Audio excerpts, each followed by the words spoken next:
The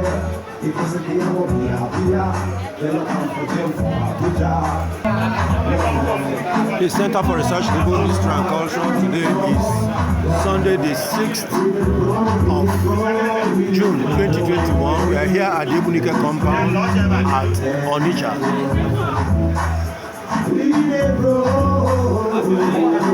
A delegation of the people of UMUERI are here to condole with the EGBUNIKE family on the loss of their wife and a proud UMUERI daughter, Chief Mrs. MOURN Teresa EGBUNIKE OBUKEZIE. She went to Glory March 2021. She was buried last weekend.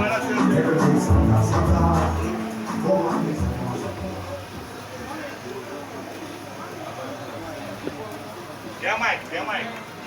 I'm coming.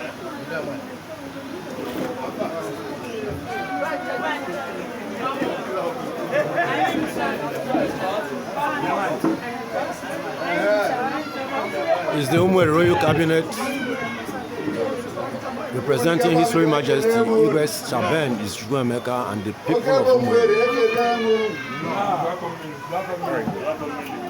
Royal Cabinet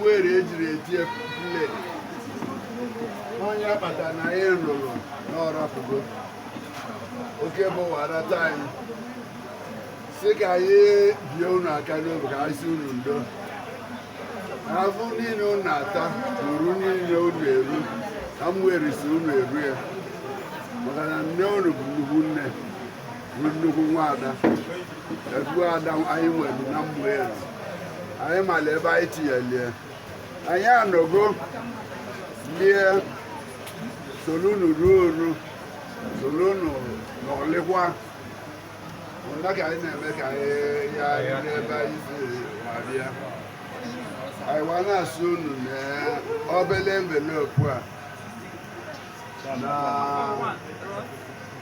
unu jide ụdị opene ụdị ọrụbune ụdị ọdịna unu nwere oge ọcha n'alịa nwanne ndị kabinet oke bụ MOURN n'ọba abịala unu do na ncheta unu obi karịrị nlarị ya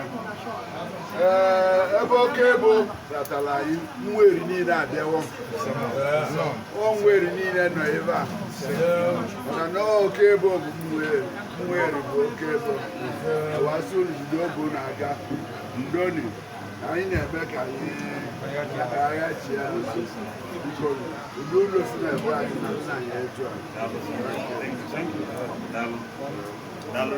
Can we take a souvenir? Just 1 second. Yeah, go hold something this time.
It's the funeral reception for Chief Mrs.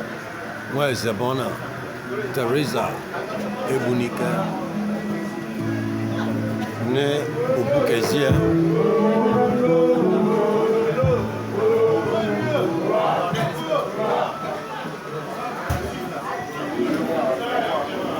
is Sunday the 6th of June 2021. The delegation from UMUERI is departing.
The EGBUNIKE compound.